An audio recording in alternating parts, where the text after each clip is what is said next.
Gave you all that I could give, but it wasn't enough. Oh, oh. Tried to show me how to live when I was numb. And why did I never listen when you would listen to me and make the wrong decisions, resisting the help I need? Oh, I know I could have done better. Oh, to keep you next to me. They say to blame it on the weather. Oh, hell no. I could have done better. I could have done better. I could have done better.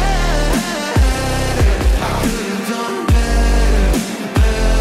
I could have done better. To keep you next to me.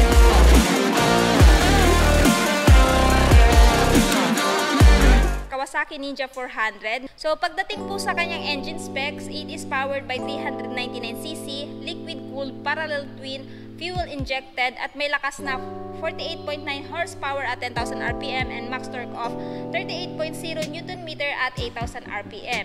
Meron din siyang 6-speed manual transmission and may timbang na 167 kilograms, kaya naman kahit lady rider and kayang-kaya po itong i-maneuver.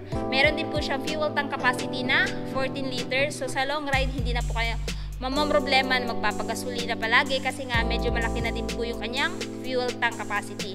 Pero it may vary pa rin guys yung kanyang average fuel consumption sa throttle hobby na driver. Pagdating naman po sa kanyang looks, ayan po, meron po siyang color combination ng glossy black at lime green. And kung mapapansin nyo guys, mas modern na po yung kulay niya ngayon kumpara dun sa nakaraan. Dito sa headlight guys, ayan, equip pa rin siya ng wind visor for better aerodynamics. Meron din dito nga plate holder kung gusto nyo lagyan ng plate dito, or kung ayaw nyo naman, pwede namang hindi nyo lagyan. Tapos ito po yung kanyang side mirror. Pwede nyo din po itong i-fold kung hindi nyo po ginagamit itong motor na to. And isa pa guys, dito is may sticker ni Kawasaki. And pagdating sa headlight niya guys, naka full LED na po yan. Ayan. So napakalakas po ng bugan nito kahit nasa umaga. Turn signals guys is naka bulb type pa rin. Ayan. Tapos pagdating naman sa kanyang suspension, is ginamitan po siya ng telescopic fork suspension with single hydraulic disc brake na naka-ABS na.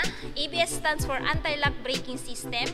So isa po itong feature ni Kawasaki na kung saan pag halimbawa ma-prevent nito yung paglalak ng brakes mo during your sudden brake, no? Pag halimbawa nasa high speed ka tapos may dumang aso or hayop or tao. Yan.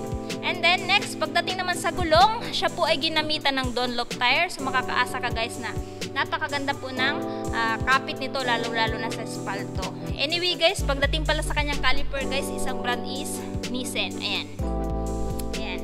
Sukat ng gulong dito sa front guys is 110 by 70 by 17 tubeless tire. So makakaasa ka guys na hindi siya basta-basta ma-flat pag halimbawa napako po ito. Pagdating naman po sa front fender, ayan, glossy black guys, no? So flexible, meaning pag halimbawa mabunggo to, hindi to siya basta-basta mabibiyak or mawawasak. Yung kanyang inline 2-cylinder guys, ayan, nakausli. Tapos equip pa rin siya ng undercowl para maprotektahan po yung engine nito sa mga bato-bato pag idadaan nyo to sa rough road or kung may madaanan kayong bato-bato. Pagdating dito guys, ayan, merong sticker ni Kawasaki. And ang nagustuhan ko din sa kanya guys is yung kanyang parang airbrush, no, na pangalan na Ninja. Ayan, para siyang inner brush dito, no. So napaka-astig. Ewan ko kung naaaninag nyo, pero para siyang airbrush na nilagyan ng pangalan na Ninja. Tapos dito banda is decals, and ito guys is paint. No, parang hindi mo ma-identify yung paint doon sa decals kasi magkahalintulad lang po talaga sila ng kulay. Ayan. So may mga butas yan guys for better aerodynamics, no? At saka para din malamigan yung makina during your ride. Ayan.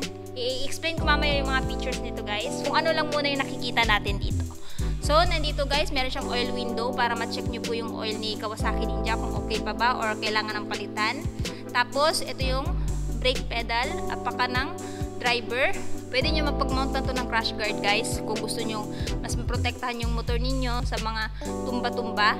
And then dito may sticker na lime green at saka gray. Tapos dito banda is nakamat yung fairings niya guys. So dito sa tangke guys, ayan. So may nakalagay dito na Ninja. Ayan. Para siyang sticker na nakabaon guys dito sa tangke. Ayan.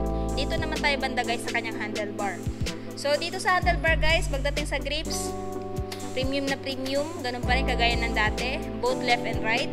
Switches and buttons is kill switch, ayan, activated, electric start, ayan. Tapos nandito yung kanyang high beam, low beam, turn signal switch, horn, at saka pagdating dito, nandito yung kanyang pass light. Ayan, nandito yung pass light niya. Sa kanyang dashboard naman, so hindi po natin to pwede mabuksan guys kasi na-activate lang po nila to pag once may bumili na. So, again, naka semi-digital at semi-analog pa rin siya. Pero kahit ganun pa man, premium na premium pa rin yung datingan. So, ayan guys. And then, dito naman tayo sa kanyang upuan. Siya po ay naka-split seat type, meaning hindi po magkasama yung upuan ng driver sa upuan ng angkas. Ayan, naka-split po siya. So, dito yung kulay guys is lime green. Ayan, sa upuan is hindi po ganun ka-generous kasi nga po big bike na po siya. So, makakaasa ka na talagang manipis lang po talaga yung kanyang seat. So, nandito yung seat sa OBR, manipis lang din. Tapos, ito yung kanyang sticker na 400. Ayan.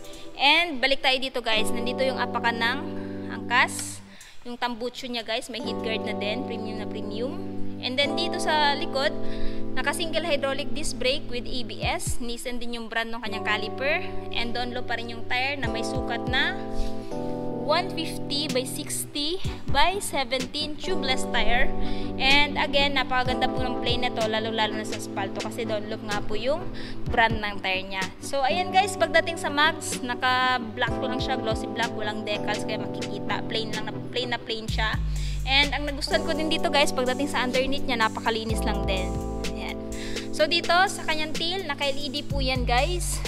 Turn signals is naka-bulb type pa rin, pero kahit ganun pa man, napakalakas pa rin naman po ng buga niyan during your daytime ride. Tapos may ilaw pa rin ang plaka, naka-reflectorize for added visibility pagkagabi. Tapos yung kanyang plate holder. So dito tayo guys, sa kanyang suspension sa likod, siya po ay ginamitan ng ayan, monoshock suspension. And then may chain cover pa rin naman yung kanyang chain, and mayroon na ding built-in tire hugger para nang sa ganon, kung idadaan nyo ito sa mapuputik na lugar, hindi basta-basta tatasik yung mga putik. Ayan. Tapos, nandito yung apakan ng angkas.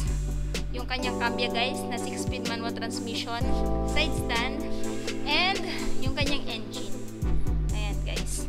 So, yun lang po yung mga meron si Kawasaki Ninja 400. So, ngayon naman guys, alamin naman natin yung kanyang mga features. So, this Kawasaki Ninja 400 is equipped ng anti-lock braking system, assist and slippery clutch, at eco mode. So, yun po yung mga feature niya. So, assist and slippery clutch. So, smooth na lang din po yung pagda-downshifting ninyo ng gears. It's because equipped na siya ng ganung features. So, sa long ride, hindi na masyadong mangangawit yung kamay nyo sa kaka-clutch. Ayan. And of course, ang anti-lock braking system, no? Pag halimbawa nasa high speed ka at magsa-sudden brake ka, makakaasa ka na hindi na maglalak yung brake mo kasi nga naka-ABS na yung front wheel at saka rear wheel. Pagdating naman sa kanyang seat height guys, meron siyang seat height na 785mm. So sa height ko na 5'5 guys, abot na abot ko tong motor na to. Tapos sa kanyang ground clearance naman, meron naman siya ground clearance na 140mm. So ayan guys, so para sa akin tamang-tama lang tong motor na to. Lalong-lalo na kung ikaw ay lady rider na gusto magkaroon ng big bike, para po ito sa inyo. Kasi nga napakababa lang po ng seat height niya, at the same time medyo mababa lang din po yung ground clearance niya.